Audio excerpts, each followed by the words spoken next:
So it looks like Zelensky is about to be assassinated by the Americans.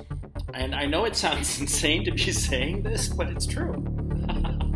I just heard, not 20 minutes ago, I heard that Jake Sullivan, the National Security Advisor, who's the head of the National Security Council, well, he said at the Aspen Conference, which is a conference of spooks and intelligence types, that Zelensky should be very afraid for his personal safety.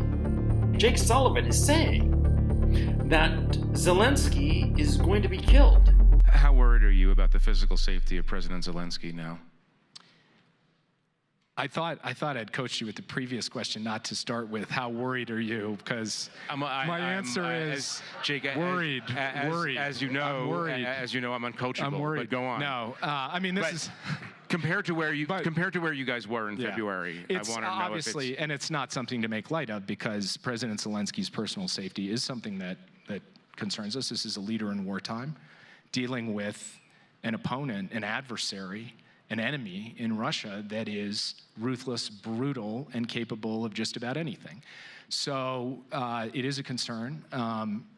President Zelensky takes the precautions you would expect to protect himself, to protect continuity of government in Ukraine, and we are trying to help and facilitate that in any way that we can. And all the PR stunts and all the ghosts of Kiev and God knows where else, they're not going to change. I mean, you can't win a war with ghosts. You can't win a war with tweets. You need to win a war with, soldiers, artillery. And now Jake Sullivan starts talking about his fear for the personal safety of Zelensky. They're going to take him out. Because, of course, from the point of view of the Americans, it makes more sense to have a dead Zelensky than a living one. They're going to blame the Russians, and they're going to use the mainstream media, the accredited media, to push the narrative that it was the Russians who killed Zelensky. The Russians have no interest in killing Zelensky for a very simple and very pragmatic reason that a lot of people have said, which is the Russians need Zelensky alive so that he can sign the ceasefire, so that it would give the ceasefire legitimacy. If the Russians wanted to kill Zelensky, he'd be dead already. He would have been dead months ago. He could have been dead on the very first day of the invasion. But the Russians, who could kill him whenever they wanted to, because they have the spies and the missiles to do it, they have not touched him because they need him alive. But Washington no longer needs Zelensky alive. He's more valuable as a martyr because they can point the finger at the Russians and say, the Russians did it. Those evil Ruskies killed Saint Zelensky.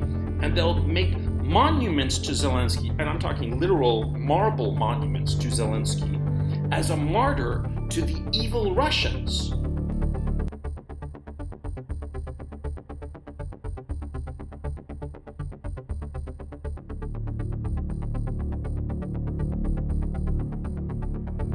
Насколько мне стало известно, Запад принял решение и договорились слить режим Зеленского до начала зимы.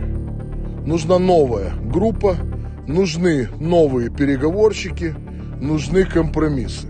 Нужно останавливать боевые действия. И это сегодня становится очевидным для всех.